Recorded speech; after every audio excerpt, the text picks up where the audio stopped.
மேலும் கடைசி நாட்களில் கொடிய காலங்கள் வரும் என்று அறிவாயாக. எப்படியெனில் மனுஷர்கள் தற்பிரியராயும் பணப்பிரியராயும் வீம்புக்காரராயும் அகந்தையுள்ளவர்களாயும் தூஷிக்கிறவர்களாயும் தாய் தகப்பன்மாருக்கு கீழ்ப்படியாதவர்களாயும் நன்றி அறியாதவர்களாயும் பரிசுத்தமில்லாதவர்களாயும் சுபாவ அன்பில்லாதவர்களாயும் இணங்காதவர்களாயும் அவதூறு செய்கிறவர்களாயும் இச்சையடக்கமில்லாதவர்களாயும் கொடுமை உள்ளவர்களாயும் நல்லோரை பகைக்கிறவர்களாயும் துரோகிகளாயும் துணிகரமுள்ளவர்களாயும் இருமாப்புள்ளவர்களாயும் தேவ பிரியராயிராமல் சுகபோக பிரியராயும் தேவ பக்தியின் வேஷத்தை தரித்து அதன் பலனை மறுதலிக்கிறவர்களாயும் இருப்பார்கள்.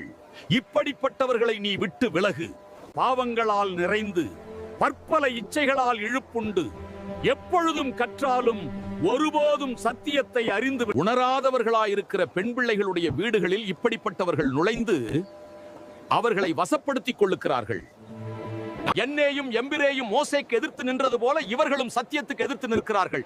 இவர்கள் துர்ப்புத்தியுள்ள மனுஷர்கள், விசுவாச விஷயத்தில் பரீட்சைக்கு நில்லாதவர்கள். ஆனாலும் இவர்கள் அதிகமாய் பலப்படுவதில்லை. அவ்விருவருடைய மதிகேடு எல்லாருக்கும் வெளிப்பட்டது போல இவர்களுடைய மதிகேடும் வெளிப்படும்.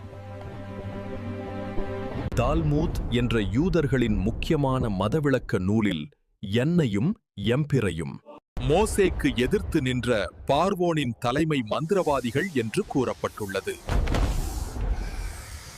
அவர்கள் சத்தியத்திற்கு நேரடியாக எதிர்த்து நின்றவர்கள்.